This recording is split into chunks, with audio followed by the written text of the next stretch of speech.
Beauvais, excursion du Tailly, le club du Tailly en goguette.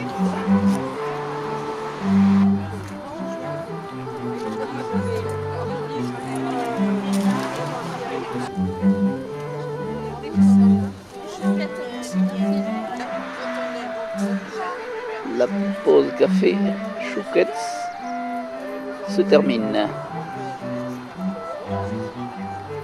Nous voici arrivés à Beauvais, proche de la cathédrale.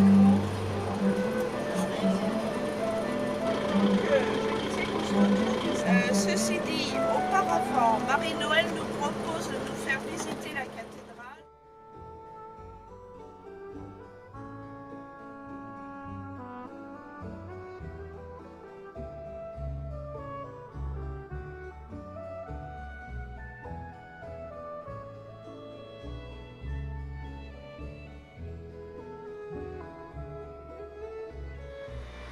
Et nous voici sur le parvis de la cathédrale.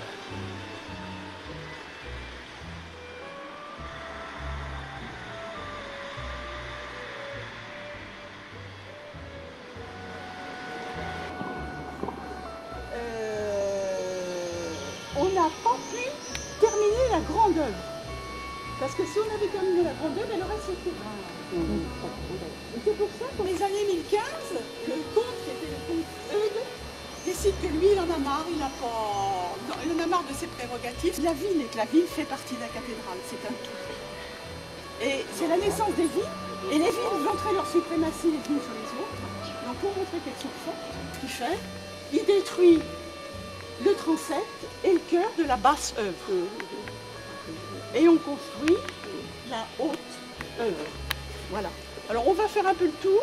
Il devait construire le transept. Le transept, c'est le bras là, tout à l'heure, qui est en travers.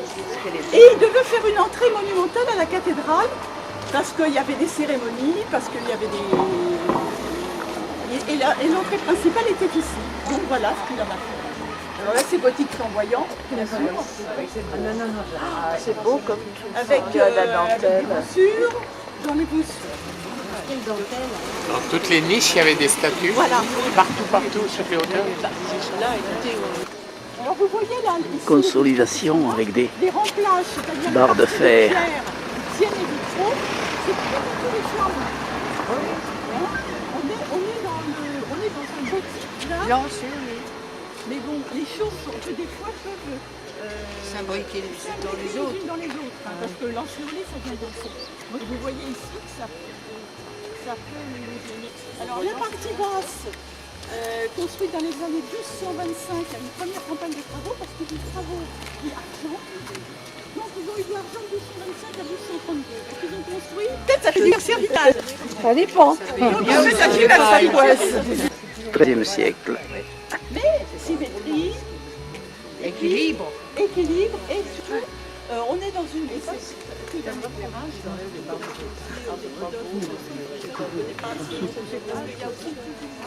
Que ça vaut la peine. Hein.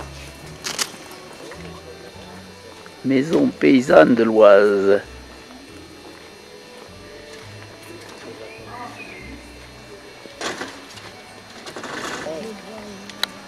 Voilà, bon, on va continuer le tour. Les remparts. C'était un quartier un peu fortifié là. Quelques vieilles maisons.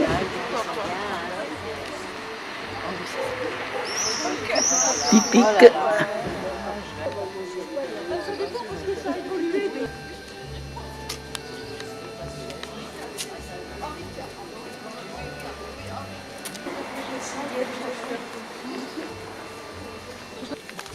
Et quelque part, il y a aussi un magnifique arbre de Dieu. Oui.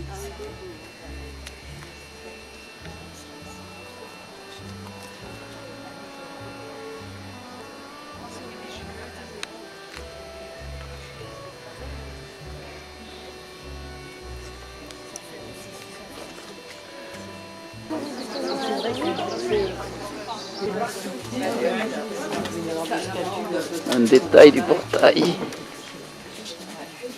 Voici l'intérieur.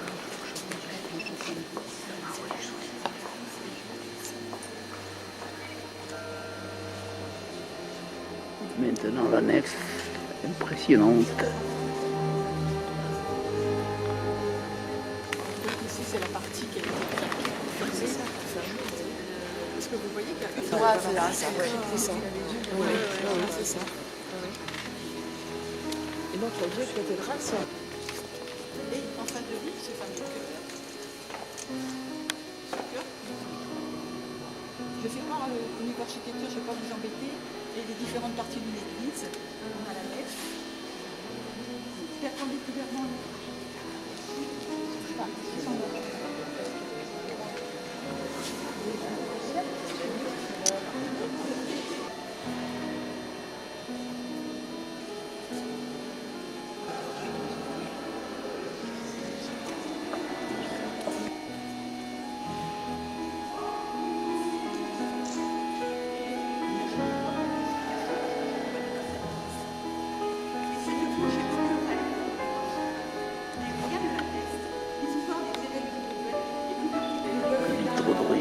Les plus anciens.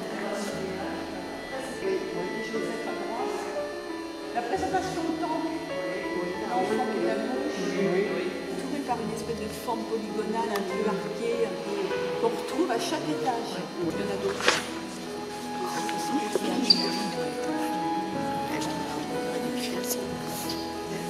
14e. Évolution dans le vitrail. Là, vitraux plus tardif, 16e. C'est drôle. Un personnage sur le manche de gauche et une femme agenouillée à droite. Je vois rien du tout. Son manteau bleu. Bah oui, à de Nice. avec le chapeau. Et Saint-François d'Assise. Ah, elles sont tous à Lyon. Oui, ils entourent une diplomatie.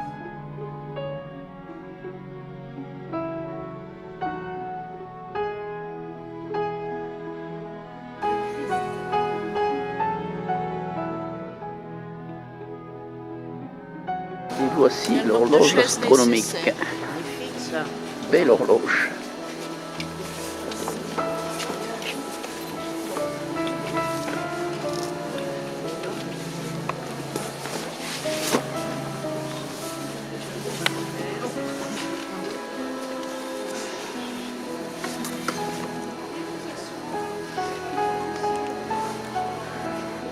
Il va y avoir une animation, mais à quelle heure?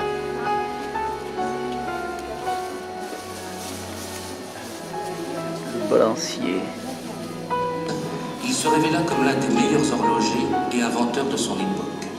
Les horloges astronomiques qu'il réalise pour le château de Frocourt en 1855 et pour la cathédrale de Besançon en 1860 connurent un tel succès que Monseigneur Gignoux, évêque de Beauvais, décide en 1865 d'embellir sa cathédrale en lui commandant une horloge monumentale. Nous pouvons noter au passage qu'en agissant ainsi, Monseigneur Gignoux prolongeait les rêves de grandeur des évêques constructeurs du Moyen-Âge. Il faut se souvenir qu'à cette époque, les gens ne savaient pas lire et que les représentations statuaires ou les vitraux leur permettaient de comprendre l'instruction qui leur était dispensée. Les évêques qui commandèrent ces différentes horloges 32 cadrans et de 68 statues. Depuis plus d'un siècle, des milliers de visiteurs ne cessent de venir l'admirer. Malheureusement, cette mécanique si complexe n'était pas à l'abri des épreuves du temps, et l'horloge, propriété des évêques de Beauvais, dut subir à plusieurs reprises de minutieuses remises en état. En 1871, 1929, 1946 et tout dernièrement en 1989. En effet, le 31 juillet 1988, elle s'arrêtait totalement.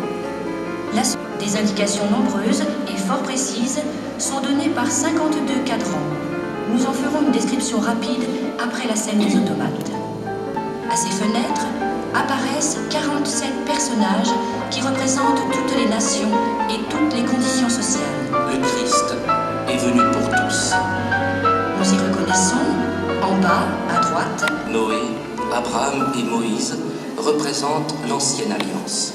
Aux quatre coins du meuble, veillez donc, car vous ne savez quand viendra le maître, si ce sera le soir, ou au milieu de la nuit, ou au chant du coq, ou le matin. La vigilance est une des idées fortes du christianisme. Le même message nous nous est transmis de siècle en siècle. Le regard plein de bonté est assis sur un arc-en-ciel, symbole de l'alliance entre Dieu et les hommes. Son pied repose sur le globe du monde. La Vierge et Saint Joseph sont à genoux, les mains jointes, intercédant pour l'humanité. Un peu plus bas est dressée une croix resplendissante, symbole de la victoire sur la mort, sur le mal, en dessous de l'humanité. Un aspect étonnant de cette horloge est l'illustration.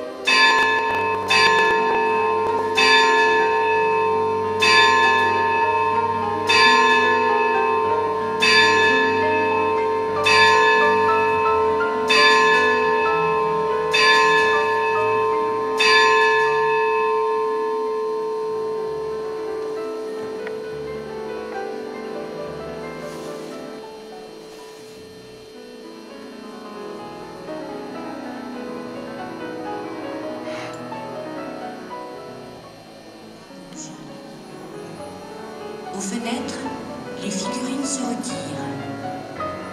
Deux anges, portant les instruments de la Passion, se tournent vers le Christ, ainsi que les personnages au sommet des tourelles. Aux quatre coins de la cité céleste, des anges embouchent leurs trompettes pour sonner le jugement dernier. Pendant ce temps, les figurines des fenêtres de la cité terrestre ont fait place au feu, tel qu'il est décrit dans l'Apocalypse. Ce feu, c'est aussi l'amour de Dieu, divinisant le monde.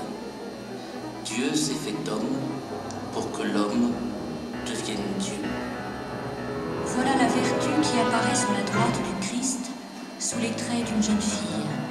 Elle se présente à lui. À nouveau, Marie et Joseph implorent le Christ.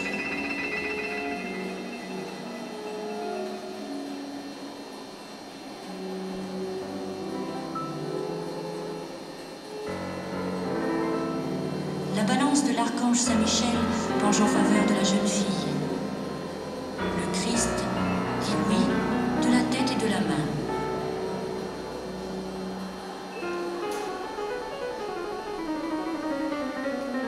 Alors un ange, jouant du luth, l'emmène au ciel. Un orgue l'accompagne au son de l'une des 7 mélodies composant son répertoire.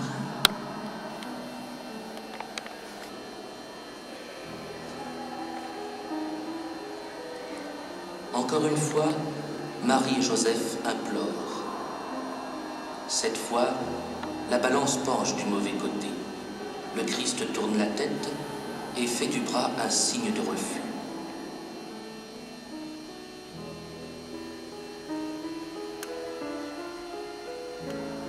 On l'emmène en enfer, tandis que retentit un coup de tonnerre.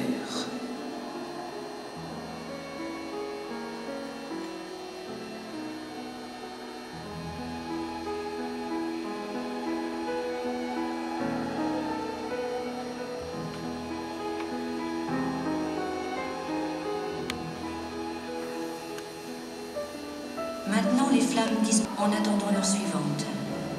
Dans quelques instants, le vieillard va s'en aller. Porte la première et la dernière lettre de l'alphabet grec, alpha et oméga, et ont les deux baies latérales situées de chaque côté du meuble.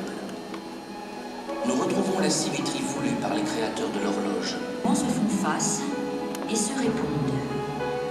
En partie haute, deux très beaux cadrans d'un bleu intense sont divisés. Le nom de Napoléon. Nous sommes sous le Second Empire, ne l'oublions pas. À l'intérieur de ce cercle, le petit cadran du haut marque les phases de la Lune. Droite, son âge en chiffres romains, religieuse mobile dont nous avons parlé précédemment. Les informations nécessaires se lisent. Et voilà Pétrus. Ça ne m'arrivait jamais, c'est comme l'après-midi quand je regarde sur ma vie de santé. On se réconforte. Regarde pas, c'est dans le... Nous voici dans la maladrerie Saint-Lazare. Ah ouais, mais ça va, j'ai vu ça dessus.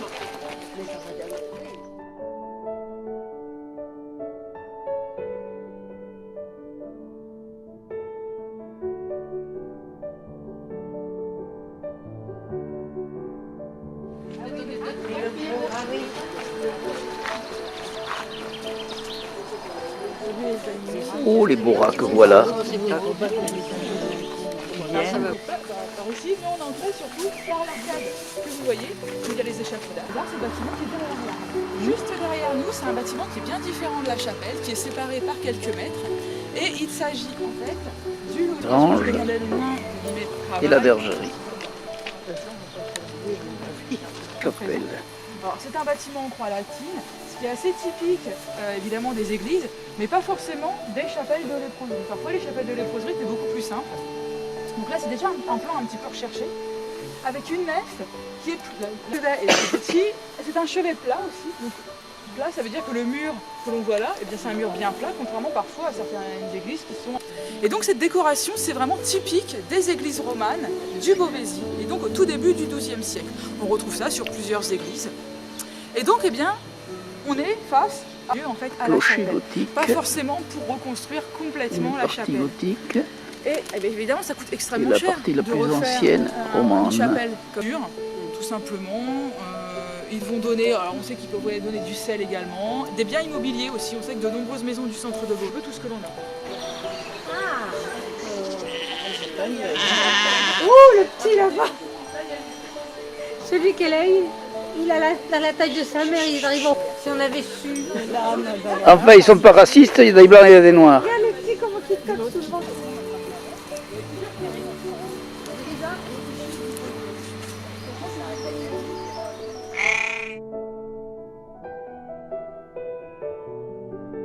C'est-à-dire qu'on a eu des lépreux très célèbres qui sont restés lépreux et qui ont quitté suite à cette messe.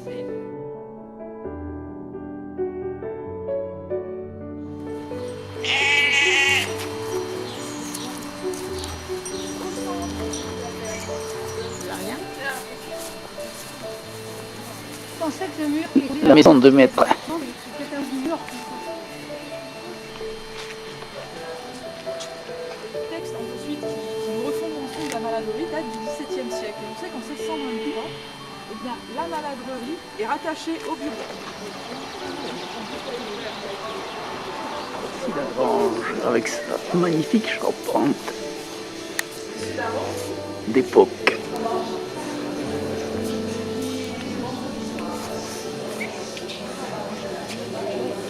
Si vous voulez bien... Position Azerbaïdjan. Tapis en particulier. Dedans, il y a les interprétations contemporaines de certains éléments médiévaux. Voilà, donc toujours cette grande arcade. Nous allons visiter le carré des céréales.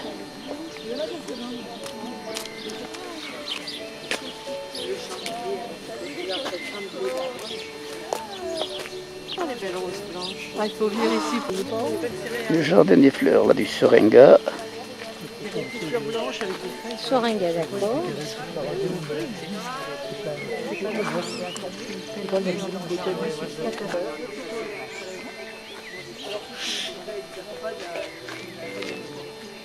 C'est beau ça.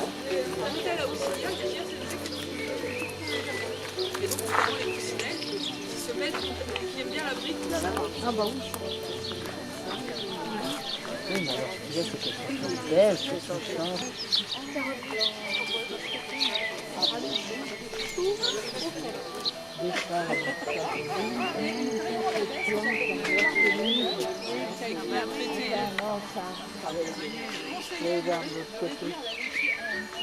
De la mélanger avec du vin chaud et d'en boire, ça calme soi-disant les ardeurs.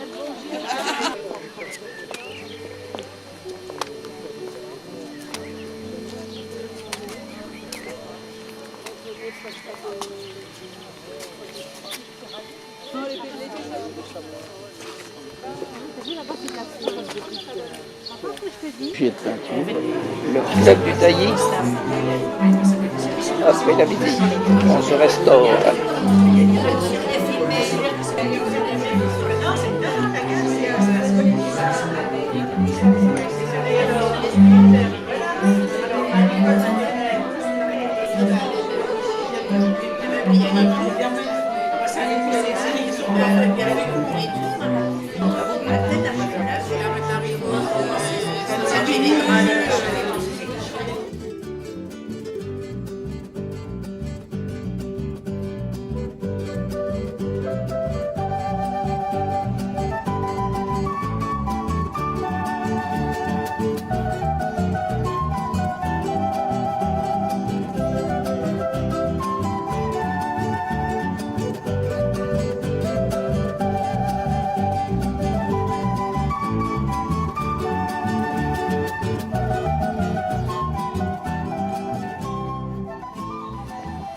Et nous voici à Gerberoy.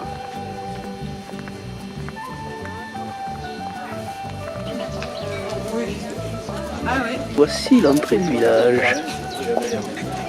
Un beau bassin avec des nénuphars à l'entrée du village.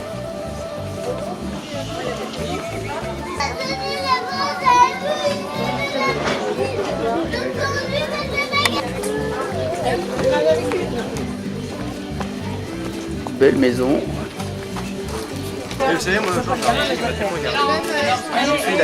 Admirateur, Dieu que change les boutons, et j'en ai un cœur.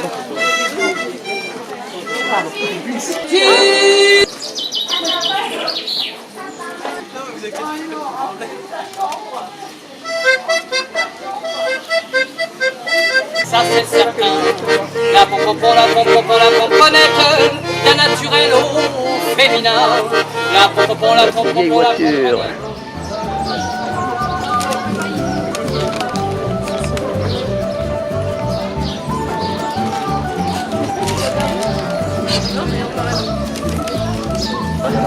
Derrière la route.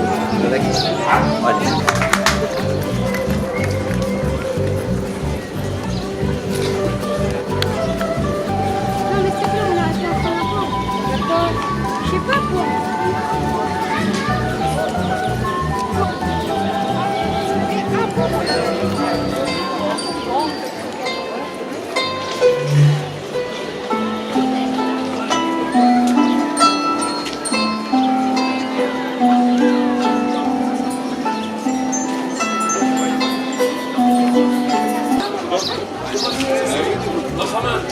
Au revoir, Gerberoy.